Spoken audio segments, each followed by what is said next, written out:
हमारी दो सहयोगी लगातार जुड़ी हुई अनीशा माथुर और साथ ही गोपी घांगर। अनीशा, अपनी बात पूरी कीजिए।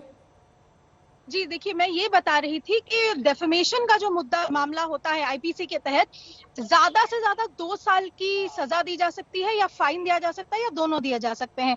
अब प्रोसिक्यूशन जो होता है या जो कंप्लेनेंट होता है इस तरह के केसों में, क्योंकि इस केस में भी राजनीतिक मामला भी उठा है, कम्युनिटी का मामला भी उठा है, क्योंकि ये मामला ये कहा गया था कि पूरी कम्युनिटी को डिफेम करने की बात हुई है, इसलिए जो प्रोसिक्यूशन के और जो कंप्लेनेंट के वकील हैं उन्होंने मैक्सिमम सजा मांगी है। कोर्ट से अभी हमें देखना होगा, हमारी सहयोगी वहां पर लगातार हैं, गोपी हमें बताएंगे अभी थोड़ी देर में कि क्या सजा का ऐलान होता है। कई बार ऐसा भी होता है कि सिर्फ माफी मांग लेते हैं, कि माफी मांग ली, अगर जेन्युइन माफी मांगी गई तब माफी के बिना पर छोड़ दिया जाता है, क्योंकि क्रिमिनल डेफेमेशन केस है तो इसमें माफी से लेकर फाइन तक और फाइन से लेकर जेल टर्म तक बहुत सारे ऑप्शंस होते हैं कोर्ट के सामने। अब क्योंकि राहुल गांधी के वकीलों ने ये कहा है कि देखिए उनका किसी को नुकसान पहुंचाने का इरादा नहीं था, उन्होंने जो कहा वो एक स्टेटमेंट थी, एक पॉलिटिकल स्टेटमेंट थी, क्योंकि उस वक्त कुछ लोगों के खिलाफ, जिन लोगों के खिलाफ क्रिमिनल केसेस उठे थे उनके बारे में एक स्टेटमेंट थी, प्रधानमंत्री के बारे में स्टेटमेंट थी। डिफेम करने का उनका कोई इरादा नहीं था। ठीक है, गोपी भी हमारे साथ है। गोपी से भी जल्दी से अपडेट ले लेते हैं। गोपी, कब तक सजा का ऐलान हो सकता है? जुर्माना होगी या 2 साल की सजा होगी, क्या होगा? और कोर्ट ने राहुल से भी पूछा कि आप क्या कहना चाहते हैं, राहुल ने उसका क्या जवाब दिया? देखिए, राहुल गांधी की ओर से ये साफ शब्दों में कहा गया कि ये इंटेंशनली उन्होंने नहीं किया था। ये जब चुनावी सभा रहती है तो इस तरीके की बयानबाजी होती रहती है, लेकिन सबसे महत्वपूर्ण जो मामला अभी तक हमारे पास जानकारी जो सामने आ रही है उस जानकारी के हिसाब से उनको दोषित करार दिया गया है। साथ ही राहुल गांधी पर जो धारा लगाई गई है 504 के तहत जो कन्विक्शन दिया गया है, यानी इंटेंशनली किसी को दुख पहुंचाना, ये जो धारा है इसके तहत 2 साल की सजा का प्रावधान है। जो अभी अभी खबर हमारे पास आ रही है कि 2 साल की सजा का ऐलान जो है वो अगर होता है तो राहुल गांधी सीधा यहाँ पे जो सीनियर लॉयर्स है, जैसा मैंने पहले बताया, वो सीनियर लॉयर्स जो है वो राहुल गांधी को लेकर जो जमानत याचिका है वो कोर्ट के अंदर दायर कर देंगे, क्योंकि 2 साल की सजा के प्रावधान में कोर्ट ही, जो यही सेशंस कोर्ट है वही जमानत दे सकती है, तो जमानत याचिका यहीं पे दायर कर देंगे। हालांकि ये माना जा रहा है कि 2 साल की सजा का प्रावधान अगर होगा तो कोर्ट के अंदर यहीं से जमानत लेकर राहुल गांधी दोपहर तक दिल्ली के लिए रवाना हो जाएंगे। लेकिन इस पूरे मामले को आगे जो हायर कोर्ट है उसमें चैलेंज किया जाएगा। इस तरीके की जानकारी फिलहाल कांग्रेस के नेताओं की ओर से सामने आ रही है।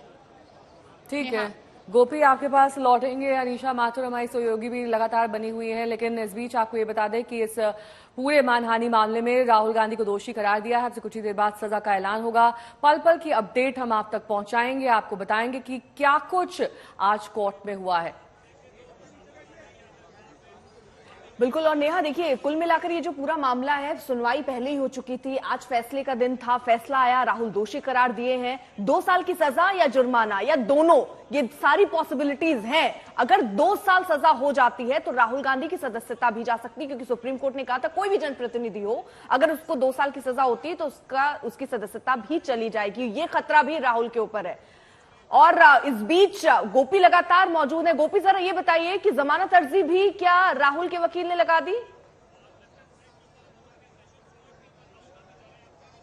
देखिए, फिलहाल जो अभी तक हमारे पास जानकारी सामने आई है वो जानकारी के हिसाब से अगर 2 साल की सजा का ऐलान होता है तो यही कोर्ट के अंदर से ही जो है बेल एप्लीकेशन वो फाइल करके यहीं से जमानत लेकर राहुल गांधी दिल्ली के लिए रवाना हो सकते हैं, जिसके लिए एक पूरी जो प्रोसीडिंग है वो राहुल गांधी को करनी पड़ेगी। एक लीगल प्रोसीडिंग रहती है जो करनी रहेगी, लेकिन इस वक्त जो है मामला अंदर चल रहा है। मैं आपको कोर्ट परिसर का ये दृश्य दिखा रही हूँ। देखिए, कोर्ट परिसर में यहाँ पे सारे मीडिया का भी जमावड़ा है, साथ ही सुरक्षा के भी पूरे इंतजाम किए गए हैं। यहाँ तक कि अगर बात की जाए तो राहुल गांधी के अलावा जो कांग्रेस के कई नेता है वो भी यहाँ पे पहुंचे हुए हैं।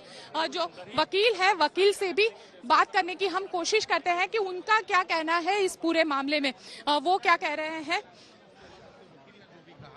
वो उन्होंने कहा कि ये देश के नेता है, जो हुआ है वो इंटेंशनली नहीं हुआ है, इससे ना कंप्लेनेंट को कुछ हार्म हुआ है और ना ही किसी और व्यक्ति को इस स्टेटमेंट से कुछ हार्म हुआ है, तो जो भी हो कम से कम सजा उन्हें सुनाई जाए। तो उसके काउंटर अटैक में प्रोसिक्यूशन के जो लॉयर थे उन्होंने ये बताया कि Rahul Gandhi member of parliament है, इस देश के कानून यहाँ की संसद में बनते हैं और जो कानून बनते जहां पर बनते हैं वहां पर वो बैठते हैं।